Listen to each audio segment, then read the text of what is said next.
الحمد لله رب العالمين، والصلاة والسلام على أشرف الأنبياء وسيد المرسلين وعلى آله وصحبه ومن تبعهم بإحسان إلى يوم الدين. أما بعد، فقد قال الله سبحانه وتعالى في القرآن العظيم والفرقان المجيد: سابقوا إلى مغفرة من ربكم وجنة عرضها كعرض السماء والأرض. وقال رسول الله صلى الله عليه وسلم: إذا دخل رمضان فتحت أبواب الجنة وغلقت أبواب جهنم وسلسلة الشياطين. صدق الله مولانا العظيم وصدق رسوله النبي الكريم. اللهم ألهمنا مراشد أمورنا وأعيذنا من شرور أنفسنا ومن سيئات أعمالنا.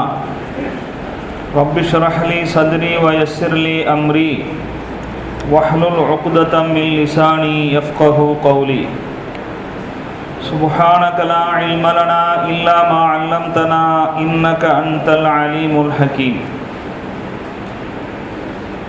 எல்லா புகழும் புகழ்ச்சியும் ஏக இறைவன் அல்லாஹ் ஒருவனுக்கே சொந்தம். ஸலாத்தும் சலாமும் நம் பெருமானார் ரசூலுல்லாஹி ஸல்லல்லாஹு அலைஹி வஸல்லம் அன்னவர்கள் மீதும், அன்னாரின் வழிநடந்த சஹாபாக்கள், தாபிஈன்கள், தபா தாபிஈன்கள், ஷுஹதாக்கள், உலமாக்கள், நல்லவர்கள், நாதாக்கள், இங்கு கூடியிருக்கும் நம் அனைவரின் மீதும் அனைத்து முஸ்லிம்களின் மீதும் நிறைவாக கிடைக்கட்டுமாக. பேரன்பிற்கும் மிகுந்த மரியாதைக்கும் உரிய பெரியோர்களே, அன்பிற்கும் மிகுந்த மரியாதைக்கும் உரிய அன்பு சகோதரர்களே, அஸ்ஸலாமு அலைக்கும் வரஹ்மத்துல்லாஹி வபரகாத்துஹு. ரப்புல் ஆலமீன் அல்லாஹு ஜல்ல ஷஅனுஹு வ தஆலாவின் மிகப்பெரும் அருளால் முபாரக்கான இந்த வேளையில், புனிதமான இந்த மஜ்லிஸிலே நாம் ஒன்று கூடியிருக்கிறோம். ரப்புல் ஆலமீன் நமக்கு அளித்த இந்த நல்ல வாய்ப்பை நாம் நன்றியோடு நினைத்து பார்க்க வேண்டும். கண்ணியத்துக்குரிய பெரியோர்களே, பாக்கியம் நிறைந்த ஒரு மாதம் நம்மளிடையே வருகை தர இருக்கிறது. அத்தாக்கும் ஷஹரு ரமலான முபாரக்கும் என்று ரசூலுல்லாஹி ஸல்லல்லாஹு அலைஹி வஸல்லம் அவர்கள் கூறினார்கள். பாக்கியம் நிறைந்த பரக்கத்துக்கு உரித்தான மாதம் ரமலானுடைய மாதம். ரமலான் மாதத்திற்கென்று பல்வேறு வகையான சிறப்பும் மகிமையும் மேன்மையும் இருக்கிறது. நிறைய சொல்லிக்கொண்டே போகலாம். ஷஹ்ரு ரமலான் அல்லதி உன்சில ஃபீஹில் குர்ஆன். ரமலான் மாதம் எத்தகையது என்றால், அதில்தான் குர்ஆன் இறக்கி வைக்கப்பட்டது. குர்ஆன் என்பது இந்த மனித சமுதாயத்திற்கு கிடைத்திருக்கிற மிகப்பெரிய அருள், மிகப்பெரிய பாக்கியம்.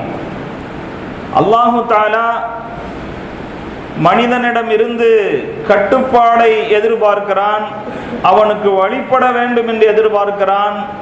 சில விதிமுறைகளுக்கு உட்பட்டு தான் மனிதன் வாழ வேண்டும் என்று விரும்புகிறான். அவனுடைய விருப்பம் எது, அவனுடைய விருப்பு எது என்பதை நமக்கு தெளிவுபடுத்துவதற்காக ஒரு வேதத்தையும் இறக்கி வைத்திருக்கிறான்.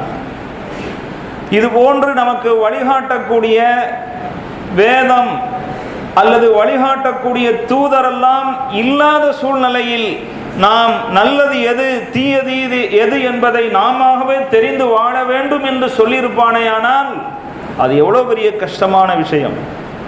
இறைவனுடைய கருணை, இறைவனுடைய அருள், இறைவனுடைய பாக்கியம் நிறைந்த அந்த குர்ஆன் இறக்கி அருளப்படுவதற்கு ரமலானை தேர்ந்தெடுத்திருக்கிறான் என்று சொன்னால், ரமலான் மாதத்திற்கு ஏதோ ஒரு தனி மகத்துவம் இருக்கிறது என்பதை அதிலிருந்து நாம் புரிந்து கொள்கிறோம். திருக்குர்ஆன் ஷரீஃப் மட்டுமல்ல, மற்ற நபிமார்களுக்கு இறக்கி அருளப்பட்ட வேதங்கள் எல்லாமே இந்த ரமலானுடைய வெவ்வேறு காலங்களிலே, ரமலான் மாதத்தில் வெவ்வேறு நாட்களிலே இறக்கி அருளப்பட்டிருக்கிறது. கண்ணியத்துக்குரிய பெரியோர்களே, ரமலானுடைய இன்னொரு விசேஷமான சிறப்பு என்னவென்றால், முஸ்லிம்களாகிய நாம் இஸ்லாமிய மாத கணக்கை தனியாக கணக்கிட்டு வருகிறோம். பிறை அடிப்படையாக கொண்ட முஹர்ரம் மாதத்தில் துவங்கி துல்ஹஜ்ஜில் முடிகின்ற அந்த மாத கணக்கை சொல்கிறோம் அல்லவா? அந்த 12 மாதங்களிலே குர்ஆனில் முழுவதுமாக பெயர் இடம்பெற்ற ஒரு மாதம் இருக்கிறது என்றால் அது ரமலான் மட்டும்தான். இஸ்லாமிய மாதங்களாகிய அந்த 12 மாதங்களிலே குர்ஆனில் பெயர் கூறப்பட்ட மாதம் ரமலான் என்கிற சிறப்பும் ரமலானுக்கு கூடுதல் மேன்மையை சேர்க்கக்கூடிய விஷயமாக அமைந்திருக்கிறது. ரமலானில் இருக்கக்கூடிய மகிமை சிறப்பு என்பது ஒரு புறம், இன்னொரு புறம் இந்த ரமலான் நமக்கு நிறைய பாக்கியங்களை தந்துவிட்டு செல்கிறது. ரமலானுடைய மாதத்தின் வருகையை பற்றி கேள்விப்பட்டாலே அதற்கான காலம் நெருங்க நெருங்க உண்மை முஃமின்களாகிய நம் எல்லோருடைய உள்ளமும் மகிழ்ச்சி அடைகிறது. மகிழ்ச்சி அடையவும் வேண்டும். அது ஈமானுடைய அடையாளம். காரணம் என்ன? கடந்த வார ஜும்ஆ உரையிலே சில விஷயங்களை நாம் சொன்னோம். சுவர்க்கம் என்பது பரிசுத்தமான இடம். அந்த பரிசுத்தமான இடத்திற்கு செல்வதற்கு அனுமதிக்கப்படுபவர்கள், வாய்ப்பை பெறுபவர்கள் பரிசுத்தமானவர்களாகத்தான் இருப்பார்கள். அகம் புறம் இரண்டுமே தூய்மையான நிலையில் வைத்துக் கொண்டவர்கள் தான் சொர்க்கத்திற்கு செல்ல முடியும் என்று சொன்னோம். இந்த உலகத்திலே நாம் வாழக்கூடிய இந்த வாழ்க்கையின் வெற்றி தோல்வி என்பது நான் மரணிக்கிற போது சொர்க்கவாதி என்கிற பட்டியலில் இடம்பெற்று மரணிக்கிறேனா அல்லது இடம்பெறாமல் மரணிக்கிறேனா என்பதை பொறுத்துதான் வெற்றியும் தோல்வியும் நிர்ணயம் செய்யப்படுகிறது என்று சொன்னோம். கண்ணியத்துக்குரிய பெரியோர்களே, குர்ஆன் ஷரீஃபில் அல்லாஹு தஆலா அல் ஃபௌசுல் அலீம், மகத்தான வெற்றி, மிகப்பெரிய வெற்றி என்று 13 இடங்களிலே கூறுகிறான். அந்த 13 இடங்களிலேயும் எதை குறித்து மகத்தான வெற்றி என்று சொல்லுகிறான் என்று பார்ப்போமையானால், ஒன்று சொர்க்கத்தை பற்றி சொல்லி அந்த சொர்க்கத்தில் நுழைவதற்கான வாய்ப்பை பெறுபவர்களை பற்றி பேசிவிட்டு இந்த மாதிரியான வாய்ப்பை பெறுபவர்கள் மகத்தான வெற்றியை பெற்றார்கள் என்று சொல்லுவான். அல்லது சொர்க்கத்தில் நம்மை போய் சேர்க்கக்கூடிய வேறு எதையாயினும் நல்ல காரியத்தை பற்றி பேசிக்கொண்டு சொல்லிக்கொண்டு வருகிற போது, உதாரணமா அல்லாஹுக்கும் அல்லாஹுடைய தூதருக்கும் வழிபட்டு நடக்கக்கூடிய வாய்ப்பை பெறுவது என்பது மகத்தான வெற்றி என்பதாக சொல்லுவான். இன்னொரு இடத்துல அல் ஃபௌசுல் கபீர், மிகப்பெரிய வெற்றி என்பதாக சொல்கிறான். சொர்க்கத்தில் நாம் புகுவதும் சொர்க்கத்துடைய நிஅமத்துக்களை அனுபவிக்கக்கூடிய வாய்ப்பை பெறுவதும் மிகப்பெரிய வெற்றி, தெளிவான வெற்றி என்று 2 இடத்திலே சொல்கிறான். ஆக இந்த உலகத்திலே நம்முடைய வாழ்க்கையின் வெற்றி என்பது எதை பொறுத்த விஷயம் என்று சொன்னால், நாம் சொர்க்கத்துக்கு உரியவர்களாக ஆகிறோமா இல்லையா என்பதை பொறுத்த விஷயம்.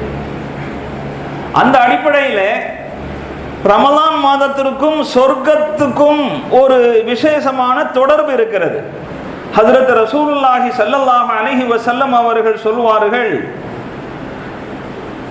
இதா தஹல ரமலான் ஃபுத்திஹத் அபுவாபுல் ஜன்னா, ரமலான் மாதம் வருகை தந்துவிட்டால் சொர்க்கத்தின் கதவுகள் திறக்கப்படுகின்றன, நரகத்தின் கதவுகள் மூடப்படுகின்றன, இன்னும் மனிதனை வழிகெடுக்கக்கூடிய ஷைத்தான்கள் விலங்கிடப்படுகின்றன என்று சொல்லுவார்கள்.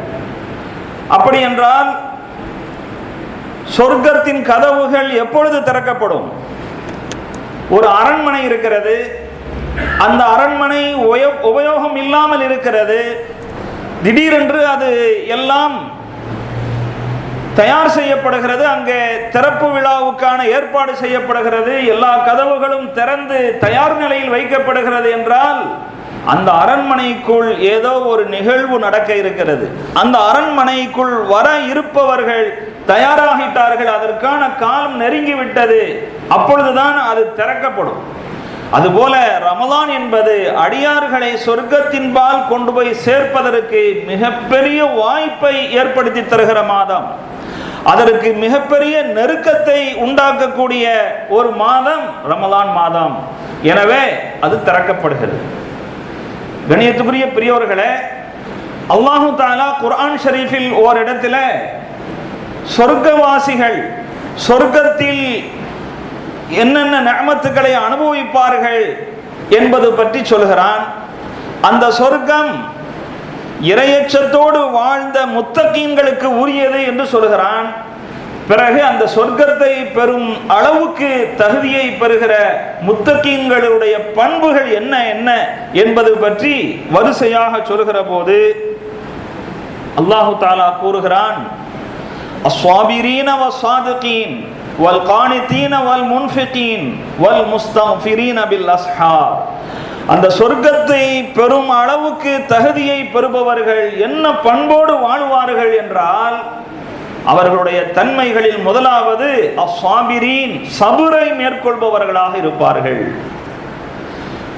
வஸ்ஸாதிகீன், சிதுகை மேற்கொள்பவர்களாக இருப்பார்கள். வல் முன்ஃபிகீன், தான தர்மங்கள் செய்பவர்களாக இருப்பார்கள். வல் முஸ்தக்ஃபிரீன பில் அஸ்ஹார், சஹர் வேளையிலே இஸ்திக்ஃபார் செய்பவர்களாக இருப்பார்கள்.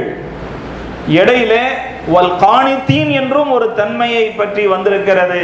அல்லாஹுடைய உத்தரவுகளுக்கு முழுக்க முழுக்க அடிபணிந்து வாழ்பவர்களாக இருப்பார்கள்.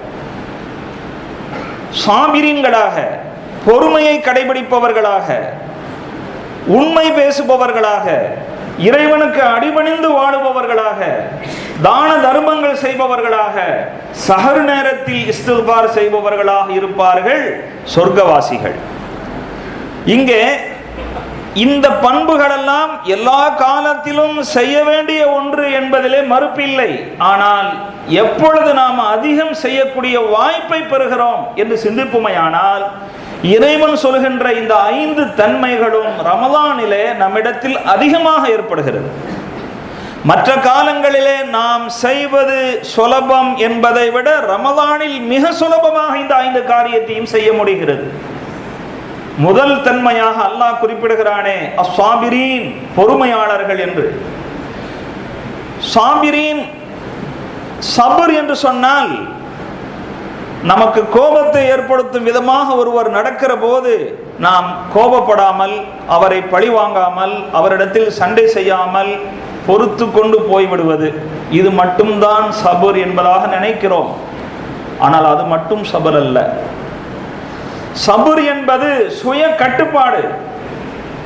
அதனால்தான் நோன்பு நேரத்திலே நோன்பு வைத்திருக்கக்கூடிய ஒரு முஸ்லிம் யாரும் சொல்லாமல், யாரும் தன்னை கண்காணிக்கிறார்கள் என்பதையெல்லாம் அவர் பொருட்படுத்தாமல் சுயமாக தானாகவே ஒரு கட்டுப்பாடான நிலைக்கு வந்து விடுகிறார்.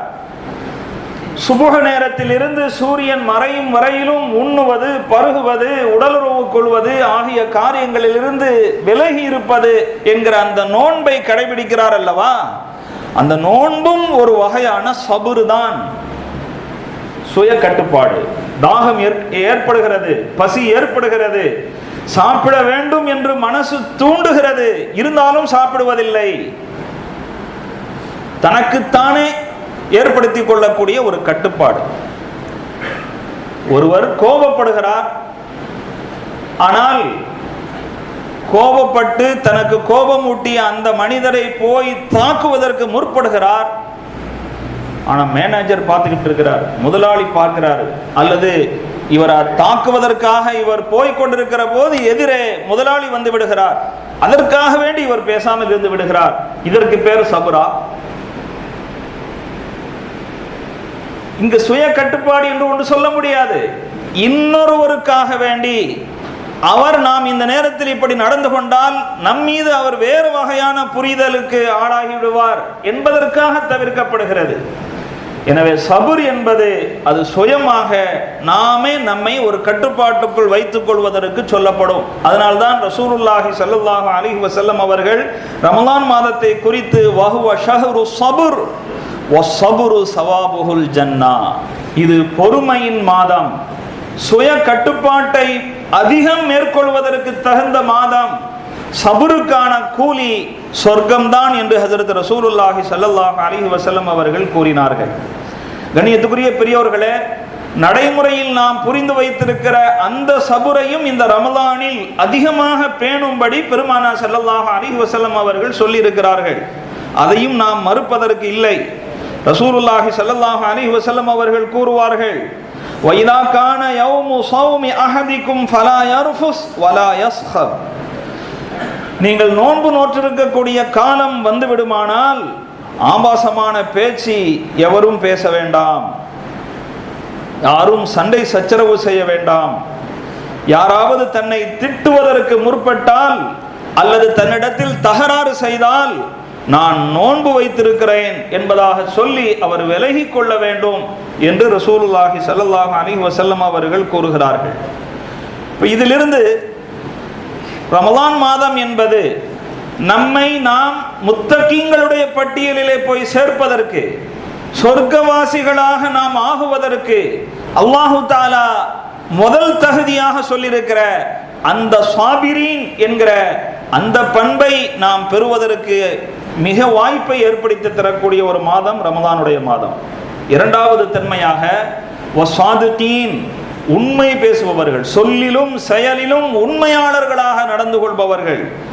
ஹஜ்ரத் ரசூலுல்லாஹி ஸல்லல்லாஹு அலைஹி வஸல்லம் அவர்கள் சொல்வார்கள், மல்லம் யதஅ கௌல ஸூர் வல் அமல பிஹி ஃபலைஸ லில்லாஹி ஹாஜத்துன் ஃபீ அன் யதஅ தஆமஹு வ ஷராபா, பொய்யான பேச்சையும் பொய்யான நடவடிக்கைகளையும் விட்டு விலகாதவர் தம் உணவையும் பானத்தையும் விட்டு விடுவதிலே அல்லாஹ்வுக்கு எந்த தேவையும் இல்லை.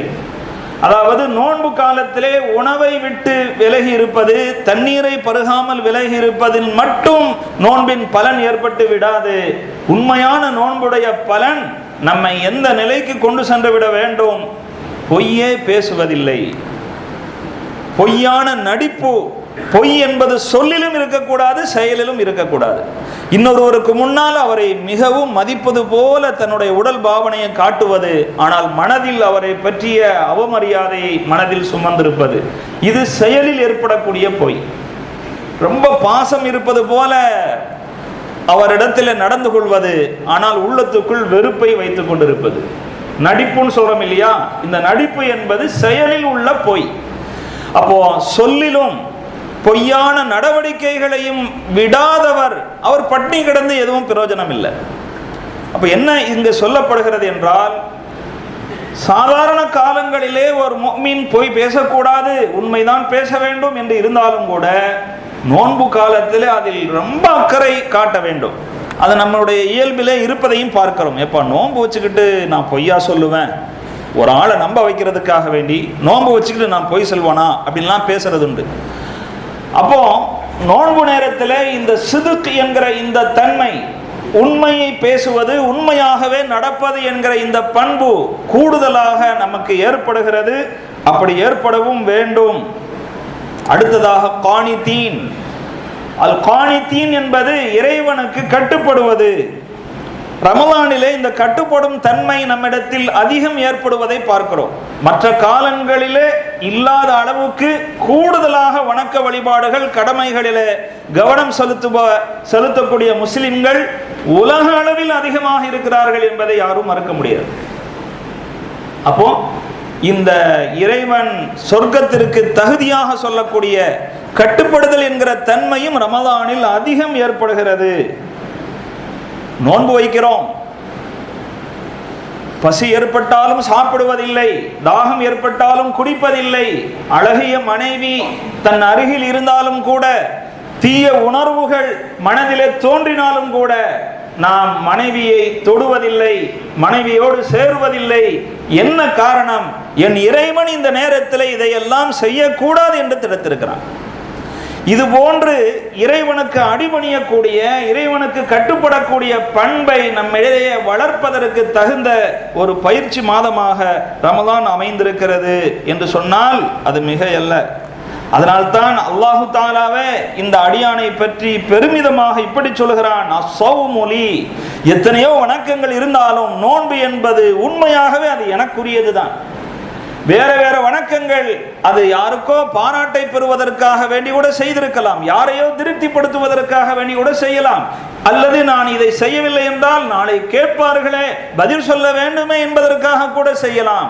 ஆனால் ஒருவர் நோன்பு வைக்கிறார் என்றால் நோன்பு என்பது அது வெளியில யாருக்கும் காட்டுவதற்காக வைக்கிறார் என்று சொல்ல முடியாது. ஏனென்றால் நோன்பை காட்ட முடியாது. நோன்பு என்பது ஒரு அடியானுக்கும் அல்லாஹுக்கும் இடையில் இருக்கின்ற ரகசியமான ஒரு வணக்கம். வேற எந்த வணக்கமும் அப்படி இல்லை. நான் தொழுகிறேன் என்று சொன்னால் ஜமாத்தோடு தொழுவது சிறப்பு. அந்த தொழுகையை நான் பள்ளியில் வந்து நிறைவேற்றுகிற போது என் அருகிலே இருப்பவர்கள் என்னை பார்ப்பார்கள். நான் தொழுதேன் என்பதற்கு சாட்சி பூர்வமாக நிரூபணம் செய்ய முடியும். ஆனால் ஒருவர் தான் நோன்பு வைத்திருப்பதை சாட்சி பூர்வமாக நிரூபணம் செய்ய முடியாது. மற்றவங்களோடு சஹர் சேர்ந்து சாப்பிட்றதுனால ஒருத்தர் நோம்பாளி ஆயிடுவாரா? இஃப்தாருடைய நேரத்தில் எல்லாரோடு சேர்ந்து உட்கார்ந்து கஞ்சி குடிக்கிறதுனால நோன்பாளி ஆயிடுவாரா? நோன்பு என்பது அதற்கு பெயர் அல்லவே. எனவே நோன்பு என்பது ஒருவர் வைத்திருக்கிறார் என்பது அவனுக்கும் அல்லாஹுக்கும் இடையில உள்ள ஒரு ரகசியமான அமல். அதனால்தான் அல்லாஹு தாலா அதற்கு நானே கூலி தருகிறேன் என்பதாக கூறுகிறான். மூன்றாவது தன்மை, நாலாவது தன்மையாக அல்லாஹு தாலா வல் முன்ஃபிகீன், தான தர்மங்கள் செய்பவர்கள் என்பதாக சொல்கிறான். தான தர்மத்தின் மூலமாக நாம் நம்மை தக்வாவுடையவர்களாக ஆக்கிக் கொள்ள முடியும். அதன் பலனாக சொர்க்கத்தை பெற முடியும். நமக்கு தக்வாவை வளர்க்கிற, நமக்கு சொர்க்கத்தை வாங்கி தருகிற அந்த தன்மைகளிலே நான்காவது தன்மை இன்ஃபாக் ஃபீ சபீலில்லாஹ், அல்லாஹுடைய திருப்தியை நாடி தான தர்மம் செய்வது. இந்த தானம் தர்மம் என்பதும் மற்ற எல்லா காலங்களை விட ரமலானில் அதிகம் நடைபெறுகிறது. அதிகம் செய்ய வேண்டும் என்று நபி ஸல்லல்லாஹு அலைஹி வஸல்லம் அவர்கள் மூலமாக வலியுறுத்தப்படவும் செய்திருக்கிறது. பெருமானார் ஸல்லல்லாஹு அலைஹி வஸல்லம் அவர்களுடைய நடைமுறையை பார்க்கிறோம். வகான அஜ்வத, ரசூலுல்லாஹி ஸல்லல்லாஹு அலைஹி வஸல்லம் அவர்களை பற்றி கான ரசூலுல்லாஹி ஸல்லல்லாஹு அலைஹி வஸல்லம் அஜ்வதன் நாஸ், மக்கள் எல்லோரிலும் அதிகம் வாரி வழங்கும் குணமுள்ளவர்களாக ரசூலுல்லாஹி ஸல்லல்லாஹு அலைஹி வஸல்லம் அவர்கள் இருந்தார்கள். ஆனால் அவர்கள் மற்ற எல்லா காலங்களிலே வாரி வழங்குவதை விட ரமலானில் மிக அதிகமாக வாரி வழங்குவார்கள். வகான அஜ்வது மா யகூனு ஃபீ ரமலான் ஹீன யல்காஹு ஜிப்ரீல், அவர்கள் மக்களுக்கு கொடை கொடுப்பதிலே, வாரி வழங்குவதிலே அதிகமாக வழங்கி வந்த காலம் என்பது ஜிப்ரீல் அலைஹிஸ்ஸலாம் அவர்களை தினசரி சந்தித்துக் கொண்டிருந்த அந்த ரமலான் மாதத்திலே ரசூலுல்லாஹி ஸல்லல்லாஹு அலைஹி வஸல்லம் அவர்கள் ரமலான் மாதத்தில் செய்யப்படுகின்ற தர்மத்தை தனிப்பட்ட முறையிலே சிறப்புப்படுத்தியும் சொல்லியிருக்கிறார்கள்.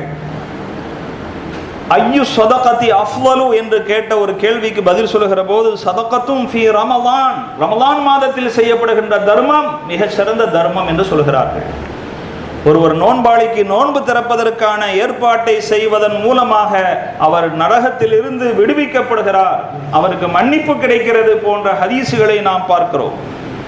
அடுத்தபடியாக இன்னொரு பண்பு வல் முஸ்தக்ஃபிரீன பில் அஸ்ஹார், சஹர் நேரத்திலே பாவ மன்னிப்பு தேடுபவர்கள். பொதுவாக அல்லாஹ்விடத்திலே அஸ்தக்ஃபிருல்லாஹ், அல்லாஹ்வே உன்னிடத்தில் நான் பாவ மன்னிப்பு கேட்கிறேன் என்று சொல்லிக் கொண்டிருப்பது விரும்பத்தகுந்தது. அது நாம் இஸ்திக்ஃபார் அதிகமாக செய்ய வேண்டும். ஆனால் அது சஹர் நேரத்தில் செய்யப்படுவது என்பது அல்லாஹ்வுக்கு மிக விருப்பமானது. குர்ஆன் ஷரீஃபிலே அல்லாஹு தாலா சொர்க்கவாசிகள் சொர்க்கத்திற்கு சென்றதற்கு பிறகு அங்கே மலக்குமார்கள் மூலமாக ஏற்படுகின்ற உரையாடலை கூறி காட்டுகிறான் குர்ஆனிலே. இன்னல் முத்தகீன ஃபீ ஜன்னாத்தி வ உயூன் ஆகிதீன மா ஆதாஹும் ரப்புஹும் இன்னஹும் கானூ கப்ல ذلك முஹ்ஸினீன் என்ற அந்த ஆயத்துடைய தொடரிலே சொர்க்கத்தில் இப்பொழுது இன்பங்களை அனுபவித்துக் கொண்டிருப்பவர்கள் உலகத்தில் எப்படி வாழ்ந்தார்கள் என்பதை சொல்லுகிற போது கானு கலீலம் மினல் லைலி மா யஹ்ஜஊன், இரவு நேரத்திலே குறைவாகவே தூங்குபவர்களாக இருந்தார்கள். வபில் அஸ்ஹாரிஹும் யஸ்தக்ஃபிரூன், சஹர் நேரத்திலே இஸ்திக்ஃபார் செய்பவர்களாக இருந்தார்கள். அப்ப சஹர் நேரத்தில் இஸ்திக்ஃபார் செய்வதற்கென்று ஒரு தனி பவர், அதற்கு ஒரு தனி மகத்துவம் இருக்கிறது என்பதை நாம் இன்னொரு வசனத்தின் மூலமாகவும் தெரிந்து கொள்கிறோம். ரசூலுல்லாஹி ஸல்லல்லாஹு அலைஹி வஸல்லம் அவர்கள் ரமலான் காலத்திலே 4 விஷயங்களை அதிகமாக செய்யுங்கள் என்று சொன்னார்கள். அதிலே 2 விஷயம் இறைவனுடைய திருப்தியை பெற்றுத்தரும். அந்த 2 விஷயம் என்ன? லா இலாஹ இல்லல்லாஹ் என்று அதிகமாக ஓதுவது, அஸ்தக்ஃபிருல்லாஹ் என்று அதிகமாக ஓதுவது. அந்த அஸ்தக்ஃபிருல்லாவை சஹர் நேரத்தில் ஓதுவதற்கான வாய்ப்பு மற்ற காலங்களில் பெறாதவர்கள் கூட ரமலான் காலத்தில் மிக சுலபமாக பெற்று விடுகிறோம். சஹர் நேர உணவுக்காக வேண்டி எழுந்திருக்கிற காரணத்தினால் தஹஜ்ஜத் தொழக்கூடிய வாய்ப்பு கிடைக்கிறது. அந்த தஹஜ்ஜத்துடைய தொழுகைக்கு பிறகு ஃபஜ்ர் பாங்கு வரைக்கும் உள்ள அந்த நேரத்தில் இஸ்திக்ஃபார் செய்யக்கூடிய வாய்ப்பை நாம் பெறுகிறோம். இந்த வாய்ப்பு ரமலான் அல்லாத மற்ற காலங்களிலே எல்லோருக்கும் சுலபமாக கிடைத்து விடுகிறது என்று சொல்ல முடியாது. இதன் மூலம் நான் சொல்ல வருகிற செய்தி இதுதான். அல்லாஹு தாலா சொர்க்கவாசிகளுக்கு தகுதியாக சொன்ன அந்த தன்மைகள், பொறுமையை மேற்கொள்வது, உண்மை பேசுவது, அடிபணிந்து வாழ்வது, தான தர்மங்கள் செய்வது, சஹர் நேரத்தில் இஸ்திக்ஃபார் செய்வது, இந்த 5 விஷயமும் ரமலானிலே மிக சாதாரணமாக அதிகமாக செய்யக்கூடிய வாய்ப்பு கிடைக்கிறது. அதனால்தான் ரமலான் மாதத்திலே நமக்கு நன்மையை அதிகம் சேர்த்து கொள்ளக்கூடிய ஒரு சீசனாக அது நம்ம இடத்திலே வருகை தர இருக்கிறது. ரமலானுடைய மகிமை பற்றி ரசூலுல்லாஹி ஸல்லல்லாஹு அலைஹி வஸல்லம் அவர்கள் சுருக்கமாக இப்படி சொன்னார்கள்: லவ் அலிமல் இபாது மாஃபி ரமலான், ரமலான் மாதத்தில் இருக்கக்கூடிய வாய்ப்புகள், பாக்கியங்களை என்னுடைய அடியார்கள் அறிவார்களேயானால் அவர்கள் வருடம் முழுக்க ரமலானாக இருக்கக்கூடாது என்று ஆசைப்படுவார்கள் என்றார்கள். இப்படிப்பட்ட பாக்கியங்கள் இருக்கும்போது நமக்கு உண்மையிலே அத்தகைய ஆசை ஏற்படத்தான் செய்கிறது. அல்லாஹ் சுப்ஹானஹு வ தஆலா வர இருக்கிற ரமலான் மாதத்தை பரிபூர்ணமான முறையிலே பயன்படுத்தி அதற்கு தேவையான நல்ல திட்டங்களையும் நாம் வகுத்து கொண்டு பரிபூர்ணமாக நன்மையை பெறக்கூடிய வாய்ப்பை தந்தர் புரிவானாக. வாஹிரு தஅவானா அல்ஹம்துலில்லாஹி ரப்பில் ஆலமீன். அஸ்ஸலாமு அலைக்கும் வரஹ்மத்துல்லாஹி வபரகாத்துஹு.